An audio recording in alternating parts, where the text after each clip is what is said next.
వందనాలండి. ఈరోజు ఆగస్టు 5. క్రీస్తు వాక్యము మీలో నింపుకోండి. కొలస్సీ 3:16లో క్రీస్తు వాక్యం మీలో సమృద్ధిగా నివసింపనీయుడి అని పౌలు అంటూ ఉన్నాడు. యేసుప్రభువే స్వయంగా మత్తయి 12:34లో హృదయం నిండి ఉన్న దాన్ని బట్టి నోరు మాట్లాడును కదా అని అన్నాడు కదా.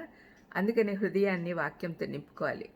క్రీస్తు వాక్యము తమలో నివసింపచేయడానికి ఆహ్వానించిన విశ్వాసులు సమృద్ధి జీవితం జీవిస్తారు, నిత్య జీవం పొందుతారు. గృహప్రతిష్ఠ సమయాల్లో ఆహ్వానితులు మంచి బహుమానాలు తెచ్చినట్టుగా తగ్గింపు స్వభావం కలిగి దేవునికి అప్పగించుకున్న వారికి దేవుడు తన జ్ఞానయుక్తమైన బోధలను గొప్ప వరంగా అందజేస్తాడు.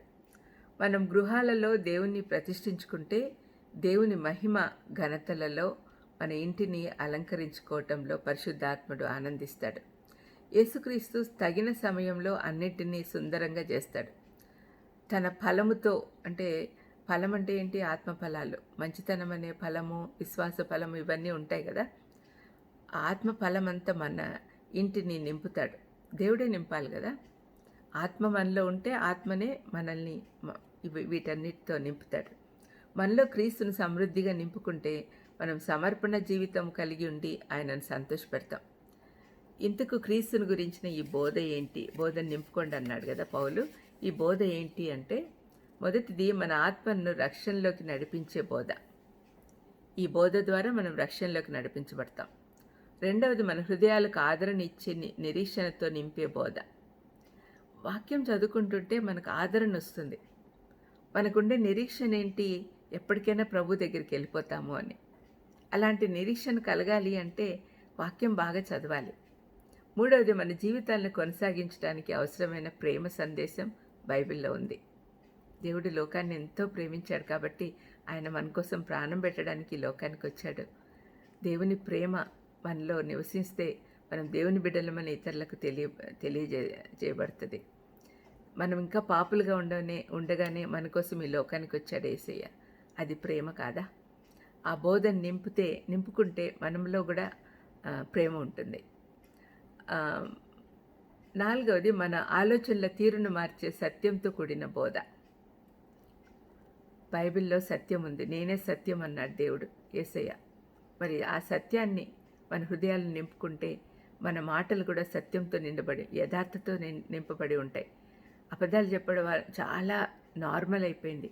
అబద్ధాలు బాగా అలవాటైపోయినాయి. కానీ దేవుడికి ఇష్టం లేదు. అబద్ధంలో ఆడి పెదవులు యెహోవాకు హేయములు అని రాయబడింది. మరి అలాంటి అబద్ధ బోధల నుంచి, అబద్ధాలు చెప్పడం నుంచి బయటపడాలి అంటే మన హృదయం దేవుని వాక్యంతో నింపుకోవాలి. ఐదవది, మన తప్పులను తుడిచివేసి క్షమాపణ ఇచ్చే బోధ. అది మనం నేర్చుకోవాలి. మన పాపాలను విరిగి నలిగిన హృదయంతో ఒప్పుకొని పశ్చాత్తాప హృదయంతో ఆయన సన్నిధికి వెళ్తే ఆయన దగ్గర నుంచి క్షమాపణ పొందుకుంటాము అనే బోధ బైబిల్ చెప్తుంది. ఆరవది, యేసుప్రభువును మాత్రమే ఘనపరిచి మనల్ని తగ్గించుకోవడం నేర్పించే బోధ ఇది. మనల్ని మనం తగ్గించుకుంటేనే దేవుడు మనల్ని హెచ్చిస్తాడు అనే విషయం మనం అర్థం చేసుకోవాలి. యేసుప్రభువును ఘనపరచడానికే మనం ఈ లోకంలో జీవిస్తున్నామనే విషయం కూడా అర్థం చేసుకోవాలి. ఏడవది, విశ్వాసులందరినీ సజీవులుగా చేయుటకు అవసరమైన శిలువ మరణం పునరుత్థానంల గురించి తెలుపు బోధ ఇది. 8, క్రీస్తును గురించిన బోధ మానవాళికి ఉత్సాహాన్ని ఇస్తుంది. సమృద్ధి జీవాన్ని గురించిన ఉపయోగాలు, ఆశీర్వాదాలను గురించి అవసరంతో, ఆకలితో అలమటిస్తున్న ఆత్మలకు బోధించుట మన తక్షణ కర్తవ్యమై ఉంది. పాలు తాగే పరిస్థితిలో ఉన్న వారిని బలపరచాలి.